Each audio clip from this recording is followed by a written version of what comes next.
Trong màn sương mỏng của những huyền thoại cổ xưa, có một câu hỏi vẫn còn vang vọng qua hàng nghìn năm. Điều gì đã thực sự xảy ra với vợ của Adam, với Eve, người đầu tiên của loài người? Hãy cùng luân trình đêm nay, nơi ánh trăng soi rọi những bí mật đã ngủ quên. Adam và Eve, khởi đầu thuần khiết. Trong khoảnh khắc đầu tiên của thế giới, khi hơi thở của sự sống còn ngập tràn không khí, Adam mở mắt giữa một khu vườn kỳ diệu mà ngôn từ không thể nào diễn tả trọn vẹn.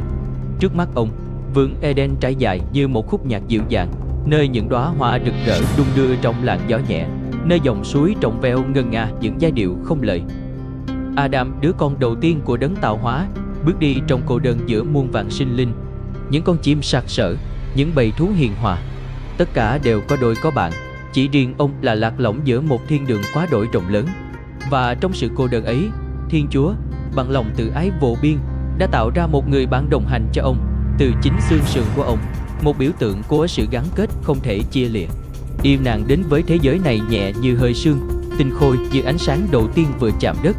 Khi Adam mở mắt và nhìn thấy nàng, linh hồn ông như ngân vang một giai điệu chưa từng có, một giai điệu của sự hoàn chỉnh, của một nửa tìm thấy nửa kia. Eve không chỉ là người bạn đời nàng, là hiện thân của sự dịu dàng, của cái đẹp vĩnh cửu mà Eden đã cất giữ nơi sâu thẳm nhất. Họ sống bên nhau dưới những tán cây ngát hương, giữa tiếng suối róc rách và tiếng chim hót vang vọng khắp khu vườn. Ngày nối ngày, không có buồn phiền, không có bóng tối, chỉ có sự hồn nhiên tinh khôi, như những đứa trẻ trong vòng tay của một người cha yêu dấu. Mỗi cánh hoa họ chạm vào đều không héo úa, mỗi bước chân họ đặt xuống đều để lại dấu vết của sự sống nảy nở. Trong Eden, Adam và Eve không biết đến cái gọi là nỗi buồn, không biết đến đau đớn hay hối hận. Họ chỉ có niềm vui thuần túy của sự tồn tại, niềm hạnh phúc không cần lý do, như ánh sáng tự nhiên của mặt trời, như nhịp đập yên bình của trái tim trẻ thơ.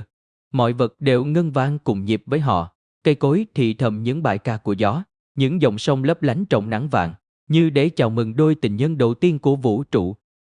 Và ở giữa khu vườn ấy, như một lời hứa và cũng như một lời nhắc nhở, cây biết lành biết dữ đứng lặng lẽ, uy nghi và bí ẩn. Thiên Chúa, bằng giọng nói dịu dàng như tiếng gió đầu mùa, đã dặn dò họ, mọi sự trong vườn đều thuộc về họ, trừ trái của cây ấy. Đó là giới hạn duy nhất giữa họ và một cuộc sống vĩnh cửu trong thành khiết. Trong những ngày tháng đó, Adam và Eve chưa từng biết đến khái niệm của lỗi lầm. Họ chỉ biết yêu thương, tin tưởng và sống trọn vẹn trong vòng tay của sự thuần khiết. Một khởi đầu đẹp đẽ đến mức chỉ cần khẽ nhắm mắt lại, người ta cũng có thể nghe thấy âm vang dịu dàng của nó giữa màn đêm sâu thẳm. Trái cấm và sự sa ngã. Nhưng ngay cả thiên đường cũng có những bóng tối âm thầm len lỏi. Giữa sắc xanh ngập tràn của Eden, giữa tiếng hát ngọt ngào của chim muông, một giọng nói khác, mềm mại như làn khói mỏng, quyến rũ như khúc nhạc xa xăm, bắt đầu vang lên. Đó là tiếng của con rắn, kẻ mang trong mình những bí mật chưa từng được biết đến, những lời thì thầm của thế giới bên ngoài ánh sáng. Eve với tâm hồn trong trẻo nhưng cũng tràn đầy tò mò, bước đến gần cây biết lành biết dữ. Quả của nó, tròn trịa, đỏ rực, căng mọng, như một lời mời gọi từ nơi sâu thẳm nhất của sự khát khao. Con rắn thì thầm, anh đi, và ngươi sẽ được biết. Ngươi sẽ không chết, mà sẽ trở nên như chính Thiên Chúa. Trong khoảnh khắc ấy, thế giới ngừng thở. Eve bàn tay run run, vươn lên hãy lấy trái cấm. Một khoảnh khắc mỏng manh như sương tan trong nắng, nhưng đã đủ để thay đổi mọi thứ mãi mãi. Nàng cắn một miếng nhỏ, ngọt ngào, đầy mê hoặc. Và ngay lập tức, sự ngây thơ thuần khiết tan vỡ trong nàng như những mảnh gương vỡ dưới chân. Eve đưa trái cấm cho Adam. Ông nhìn nàng, do dự, đau đớn. Nhưng tình yêu, thứ tình yêu thuần khiết ông dành cho nàng, đã khiến ông không thể từ chối. Adam cắn một miếng, và bóng tối lần đầu tiên len lỏi vào linh hồn loài người. Ngay lập tức, đôi mắt họ mở ra. Họ thấy mình trần trụi. Họ biết xấu hổ. Họ biết sợ hãi. Gió trong Eden thôi không còn dịu dàng, mà rít lên những tiếng nấc vô hình. Những bông hoa, những dòng suối, tất cả đều lặng im, như đang tiếc thương cho giấc mơ vỡ vụn. Adam và Eve vội vã kết lá làm áo, giấu đi sự xấu hổ mà trước đây họ chưa từng biết đến. Tiếng bước chân của Thiên Chúa vang lên trong khu vườn, nặng nề hơn bao giờ hết. Adam và Eve trốn tránh lần đầu tiên trong cuộc đời họ. Họ biết đến nỗi sợ. Sự sa ngã đã xảy ra. Và Eden, thiên đường trong vắt ấy, từ nay sẽ chỉ còn lại trong những giấc mơ buồn. Trục xuất và hành trình mới. Bầu trời Eden tối sầm lại, gió cuốn những chiếc lá vàng bay xoáy thành từng vòng buồn bã. Thiên Chúa, bằng giọng nói nghiêm khắc mà tràn đầy tiếc thương, đã gọi Adam và Eve đến trước mặt người. Không còn là những đứa trẻ ngây thơ của buổi ban đầu nữa. Giờ đây, trong ánh mắt họ đã có sự hiểu biết và cả sự sợ hãi. Biết yêu thương, nhưng cũng biết phản bội. Biết sống, nhưng cũng đã biết cái chết đang đợi chờ phía trước. Thiên Chúa không nỡ hủy diệt họ. Người chỉ lặng lẽ khâu cho họ những tấm áo bằng da thú, món quà cuối cùng từ Eden, để họ không còn phải run rẩy trước giá lạnh của thế giới ngoài kia. Một cử chỉ chan chứa tình yêu, ngay cả trong phút chia ly cay đắng. Và rồi, Adam và Eve, đôi tình nhân đầu tiên, bước qua cổng Eden.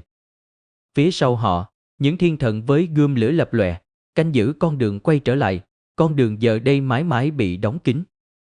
Bước chân họ nặng nề, nhưng cũng kiên cường. Trước mắt họ trải dài một thế giới mới, hoang vu, khắc nghiệt, lạnh lẽo. Không còn tiếng suối êm đềm, không còn hoa thơm ngọt ngào.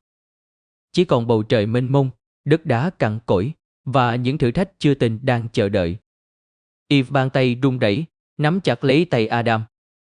Trong khoảnh khắc ấy, họ không chỉ là hai con người đầu tiên, họ đã trở thành biểu tượng cho toàn bộ nhân loại, những kẻ sẽ yêu thương, vấp ngã, gượng dậy và tiếp tục bước đi trong vô tận. Dưới bầu trời mênh mông ấy, Adam và Eve đặt những viên gạch đầu tiên cho hành trình mới. Họ sẽ sinh ra những đứa trẻ, gieo mầm cho tương lai. Họ sẽ nếm trải nước mắt, sẽ biết đến mất mát, sẽ hiểu thế nào là niềm vui lẫn nỗi buồn. Nhưng quan trọng hơn cả, họ đã học cách yêu thương trong tự do và chấp nhận trách nhiệm của sự lựa chọn. Một chiếc lá cuối cùng rơi xuống từ ranh giới Eden, xoay tròn giữa hai thế giới. Một lời thì thầm cuối cùng trong gió, hãy đi đi, hãy sống và hãy yêu, ngay cả trong những giấc mơ dang dở. Eden khép lại sau lưng họ, nhưng giấc mơ về Eden, về một ngày quay trở lại với sự thuần khiết ban đầu, sẽ mãi mãi sống trong trái tim loài người. Những giải thích khác, nhưng câu chuyện của Adam và Eve, thật ra, chỉ là một khởi đầu. Trong những lời thì thầm cổ xưa, nơi ánh lửa lập lòe soi bóng những người kể chuyện đầu tiên, còn có những phiên bản khác, những mảnh vỡ kỳ lạ của một bức tranh lớn hơn. Có người nói, trước Eve, Adam từng có một người vợ khác, Lilith. Lilith, người phụ nữ đầu tiên được tạo ra từ bụi đất, ngang hàng cùng Adam, không từ xương sườn như Eve. Nàng mạnh mẽ, tự do, và không chịu khuất phục. Khi Adam muốn nàng phải phục tùng, Lilith đã từ chối. Nàng rời bỏ Eden, mang theo mình sự nổi loạn, sự hoang dã của tự nhiên nguyên thủy. Lilith biến mất vào bóng đêm, để lại Adam một mình trong cô đơn buốt giá. Chỉ sau đó, Eve mới được tạo ra mềm mại hơn, dịu dàng hơn, như một khúc ca ru vỗ về những giấc mơ bị tổn thương. Và vì thế, câu chuyện của loài người không chỉ là câu chuyện của ngây thơ và sa ngã, mà còn là câu chuyện của tự do, của khát vọng vượt thoát khỏi khuôn khổ số phận.